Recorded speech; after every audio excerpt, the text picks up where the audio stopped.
The private jet hummed softly as it cruised high above the clouds. Inside, the air was crisp with the scent of leather seats and expensive cologne. Dominique Harper, one of the youngest self-made billionaires in the world, sat by the window, her dark, radiant skin catching the sunlight streaming through. She adjusted the hem of her tailored suit and glanced out at the endless blue sky, a symbol of her unyielding ambition. Today was supposed to be about sealing a life-changing deal, a culmination of her grit, intelligence, and determination. But nothing about this flight would go as planned. Seated in the cockpit was Captain Mark Connors, a man with decades of experience in aviation.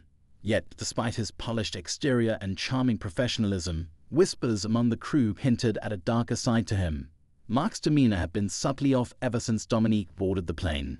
His brief greeting had been cold, his eyes scanning her with a mixture of disdain and forced politeness. Dominique noticed it, of course. She always noticed. She'd been dealing with these veiled attitudes for as long as she could remember, but she had learned to rise above it, using her success to silence the doubters. The turbulence began just minutes into the flight. At first, it was nothing unusual, just the gentle shaking that every seasoned traveler knows to expect. Dominique barely looked up from her tablet, scrolling through the final details of the pitch she'd spent months perfecting. Then the voice came over the intercom. "Ladies and gentlemen, this is your captain speaking," Mark announced, his voice steady but with an edge of irritation that was hard to miss. "It seems we're hitting some unexpected weather. Please remain seated with your seatbelts fastened." Dominique's assistant, Mia, sitting across the aisle, shot her a worried glance. Dominique shrugged it off. "Just a bumpy ride," she said, her voice calm but firm. She faced far worse storms in her life than a little turbulence. But the bumps grew worse, and soon the plane was jolting violently. Overhead compartments rattled, and gasps filled the cabin. Then came the sudden, heart-stopping drop. Dominique clutched the armrests, her calm composure slipping for the first time as her heart raced. "Mark, what's going on?" She heard one of the flight attendants ask through the cockpit door, her voice tight with panic. "I've got it under control," Mark snapped, but there was no mistaking the irritation in his tone. He didn't like being questioned. Moments later, Dominique pressed the call button above her seat, needing answers. The flight attendant approached, visibly nervous.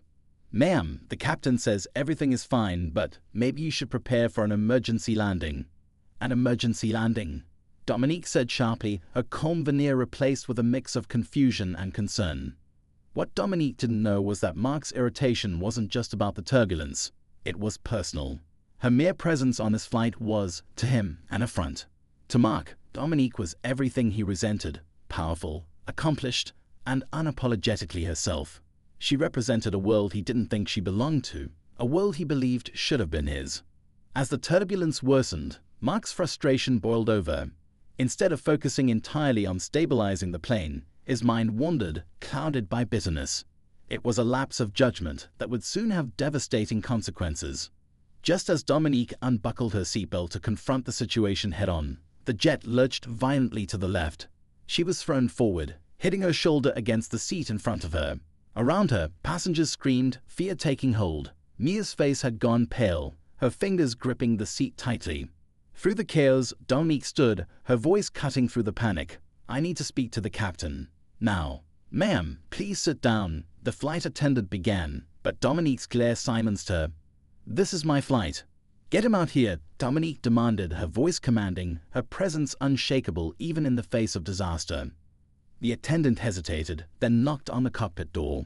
When Mark finally emerged, his expression was a mix of annoyance and forced courtesy. "Miss Harper, I assure you, everything is under control," he said, his tone dripping with condescension. "Under control." Dominique's voice rose, the tension palpable. "The plane feels like it's falling apart, and you're telling me to relax. What's really going on here, Captain?"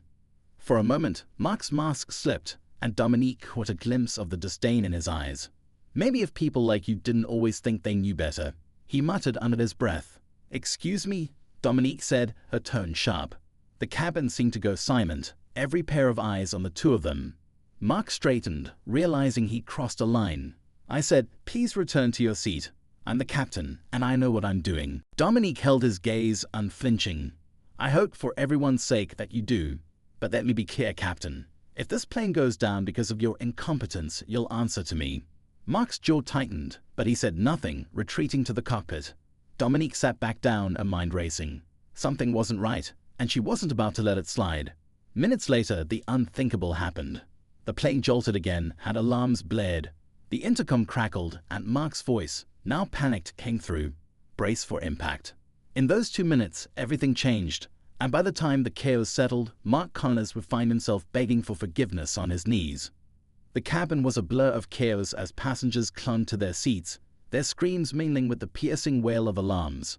Dominique's mind raced, her instincts kicking into overdrive. She grabbed Mia's hand, squeezing it tightly as the younger woman looked at her with wide, terrified eyes. "Stay calm," Dominique said firmly, though her own heart was pounding like a war drum.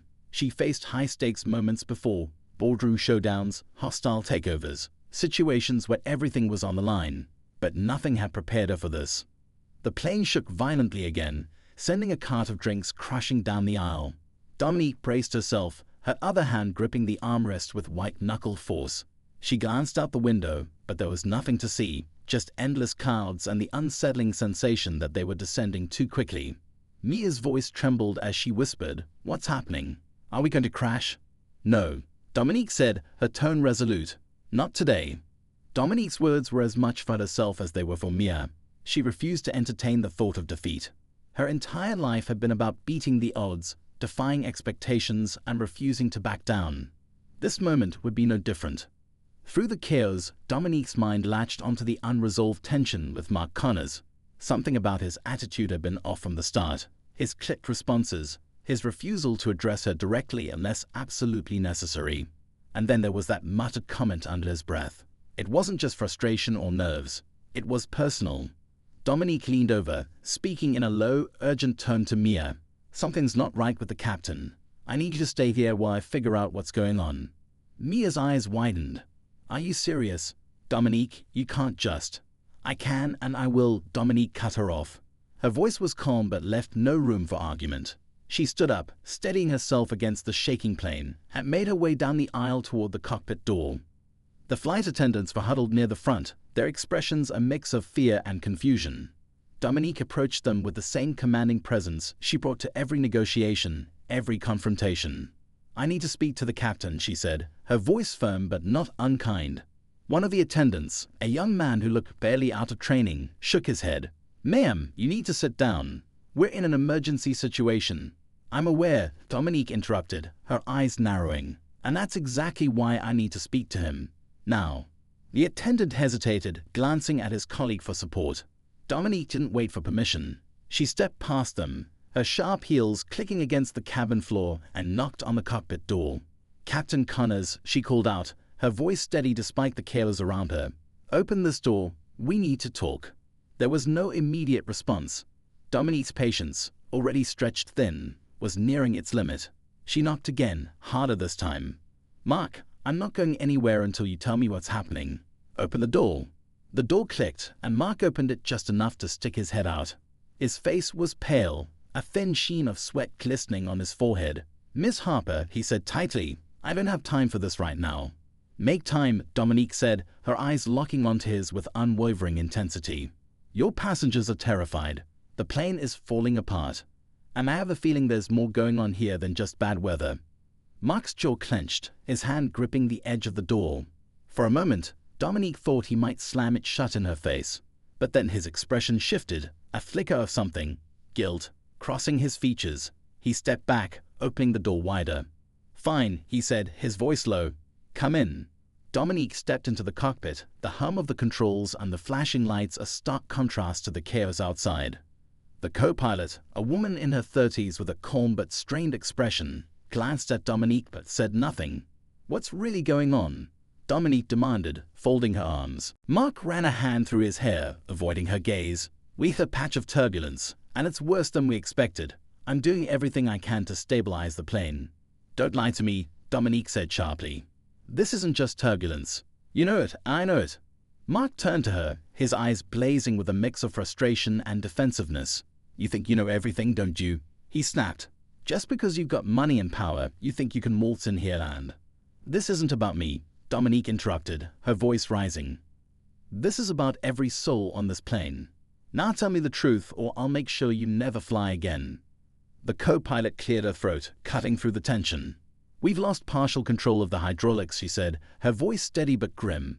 "We're working on it, but it's going to be a rough landing." Dominique's stomach sank, but she didn't let it show.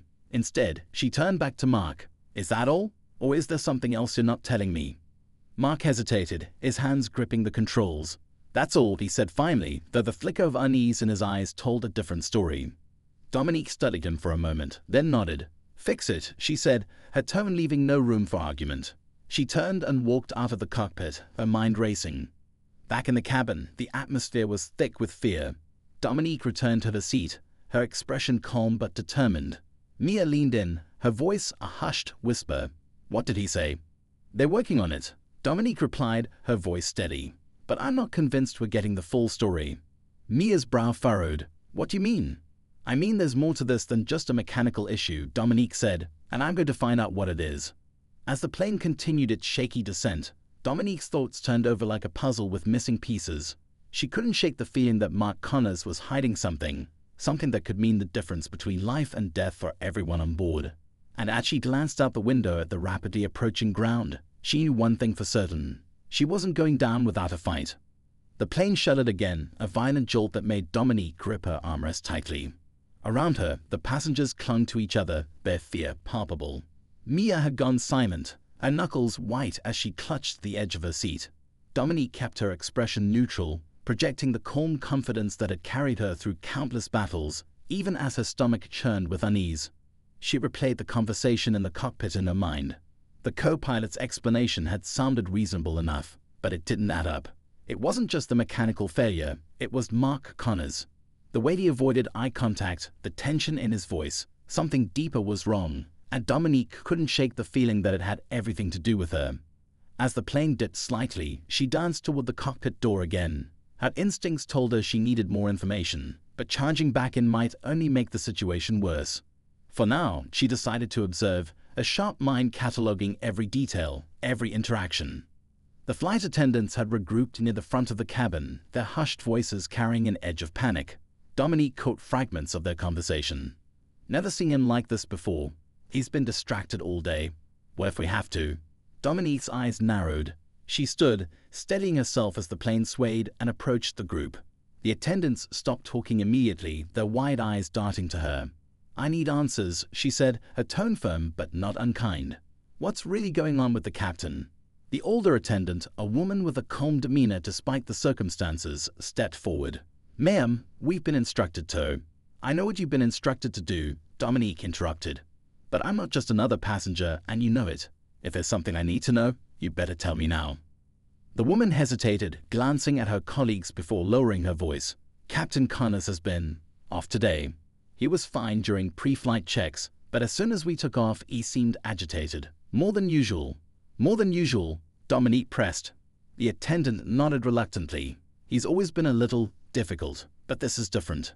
He's barely communicating with us, and the co-pilot looks like she's holding everything together on her own." Dominique absorbed this, her mind racing. Mark's behavior wasn't just unprofessional, it was dangerous.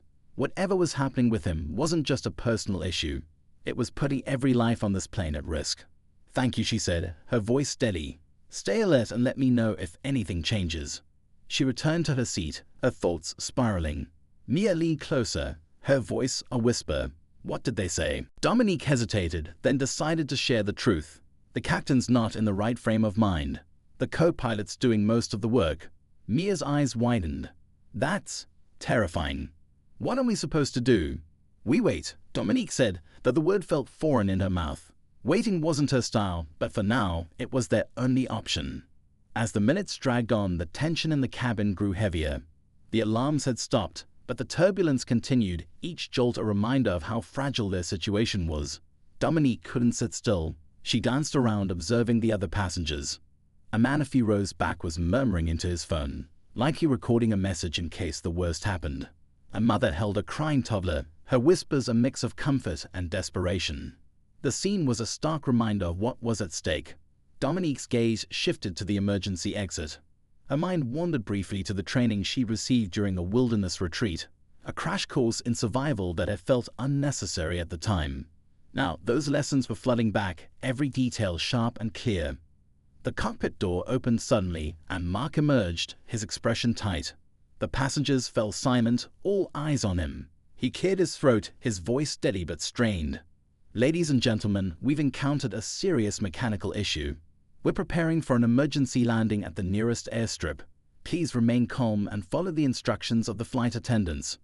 The murmurs began immediately, passengers asking questions he didn't stay to answer.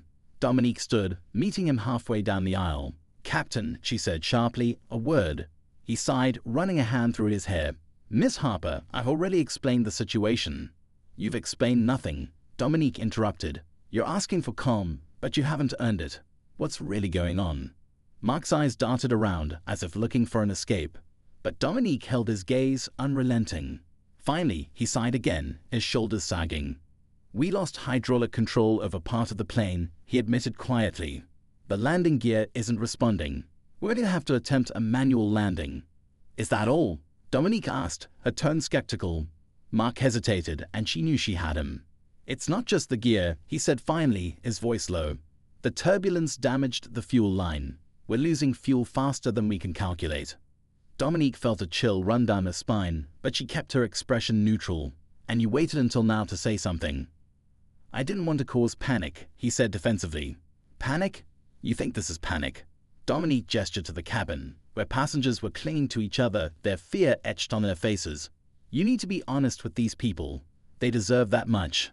Mark looked at her, his expression unreadable.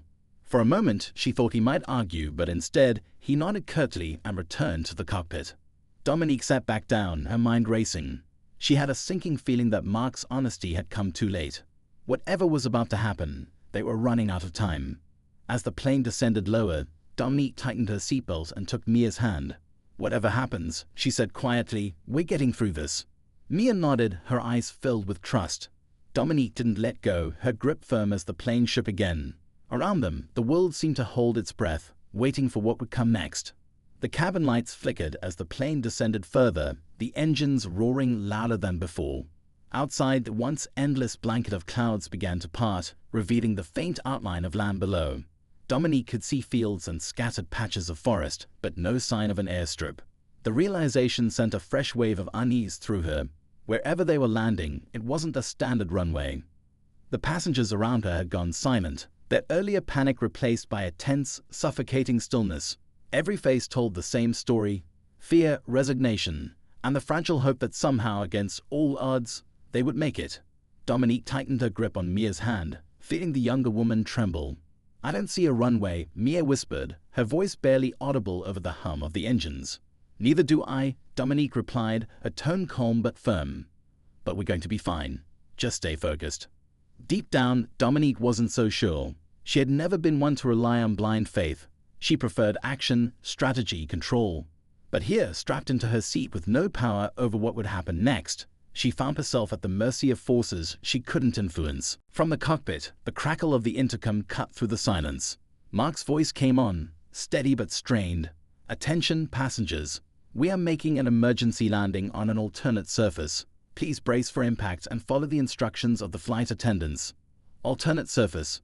Dominique's mind latched onto the phrase, dissecting it. Grass. A field? A road? Whatever it wasn't a runway designed to handle the massive weight and speed of a commercial airplane. The flight attendants sprang into action, moving quickly down the aisles and demonstrating the brace position. Dominique noted the forced smiles on their faces, the practiced reassurance that failed to mask their fear. "Dominique," Mia said, her voice shaking. "What if—" "Don't," Dominique interrupted, her voice cutting through Mia's fear like a blade. "Don't go there. We're going to land, and we're going to walk away from this." Mia nodded, swallowing hard, but her eyes glistened with unshed tears. Dominique's own fear clawed at her, but she forced it down. She had to be strong. For Mia, for herself, for everyone on this plane who might not know how to fight their own panic. The plane dipped sharply, and Dominique felt the unmistakable sensation of losing altitude too quickly. Gasps and cries erupted around the cabin, and the flight attendants called out to stay braced. Dominique pressed her forehead to the seat in front of her, gripping Mia's hand tighter than ever. Time seemed to stretch, every second dragging into eternity as the roar of the engines grew deafening. Dominique's mind raced, images flashing before her, a boardroom full of stunned faces as she delivered a crushing rebuttal. The joy on her team's faces when they closed an impossible deal, a mother's voice telling her she was unstoppable. And then came the impact. The world tilted violently as the plane hit the ground, the sound of metal scraping and tearing filling the air. Dominique was thrown forward against her seatbelt, the force of the landing knocking the breath from her lungs. The lights flickered wildly before plunging the cabin into near darkness. Screams erupted around her, but Dominique couldn't focus on them. All she could hear was the relentless sound of the plane skidding, the groan of the fuselage under immense pressure. She forced her head up, her vision swimming as she tried to orient herself. Dominique. Mia's voice broke through the chaos, frantic and terrified.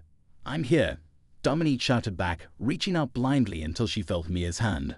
The younger woman was shaking uncontrollably, but she was alive. Dominique clung to that small victory. The plane jolted again, harder this time, and Dominique felt a new surge of panic. Something was wrong, something more than just the landing. The plane wasn't slowing down. A sudden, sharp lurch to the left confirmed her fears. Dominique could feel the plane veering off course, the uneven surface below sending it into a dangerous skid. She glanced toward the window and caught a glimpse of the ground rushing past, a blur of green and brown that did nothing to calm her racing heart. And then she saw it. Ahead, just visible in the faint light, was a dense line of trees. Dominique's stomach clenched as the realization hit her. If the plane didn't stop soon, they were going to hit the forest. "Mia," she said urgently, her voice cutting through the younger woman's sobs. "Brace harder. Hold on to me if you have to." Mia nodded, her movements frantic but determined as she clutched Dominique's arm. Dominique pressed herself against the seat. Every muscle in her body tensed as she prepared for the inevitable. The plane jolted again, the sound of something snapping reverberating through the cabin. Dominique couldn't tell if it was part of the landing gear or something else, but it didn't matter. They were running out of time, and there was nothing she could do to stop what was coming.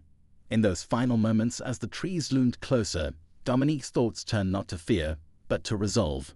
If this was it, if this was how their story ended, she would face it with the same determination that had defined her entire life. The roar of the engines reached a deafening crescendo, drowning out everything else.